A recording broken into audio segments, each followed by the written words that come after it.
It takes 6 minutes from here to reach the gates of Downing Street.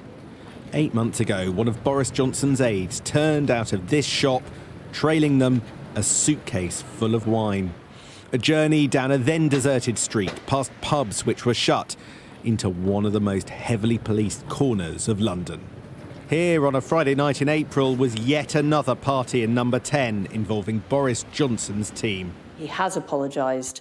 I think we now need to move on and talk about how we are going to sort out issues. I've spent the last 24 hours with the EU talking about sorting out the situation for the people of Northern Ireland, and we now need to get on with that. And of course, wait for the results of the Sue Gray inquiry.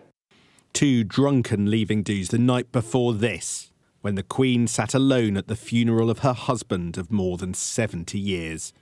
The head of state showing what following the rules in force at the time looked like.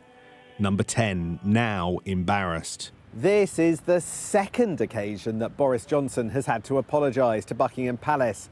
But this time, Tory MPs say it's truly degrading. They're trying to quantify the scale of the damage done by the contrast between the Queen sitting alone at her husband's funeral and the tawdry image of suitcases with bottles of wine being wheeled into Downing Street. Is there no limit to his shame? Said one Tory MP of Boris Johnson. Families were mourning across the country. Sue Vosper scattered her father's ashes alone on the same day the latest parties happened. We are supposed to be all in this together. Clearly we're not. Clearly there's no empathy. There's no empathy for those that are bereaved. What do you think this does to your memories of that day in 2021? It tarnishes them, definitely. Another Tory MP making clear Boris Johnson should go. It is just another event in a chapter of incidents that should not have happened.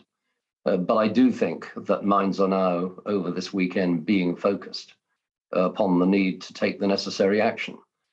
I don't know, and I shouldn't know, how many of my colleagues have put in letters. I'm not canvassing them. I'm not seeking support for what I have done myself. But I believe that there is a momentum that is growing. Labour called once more for the embattled Prime Minister to resign. Everybody now sees the Prime Minister as a liar who has tried to cheat his way out and break the rules and has set the culture within number 10 that has told other staff and other people that they can carry on as normal. This is not acceptable behaviour and he should recognise that. Today, Kate Josephs, the former head of the COVID taskforce, which set the regulations we lived under, admitted she too partied in Whitehall in the pandemic. Will officials lose their job to keep Boris Johnson in place, or will he too need to be packing cases before long? Sam Coates, Sky News.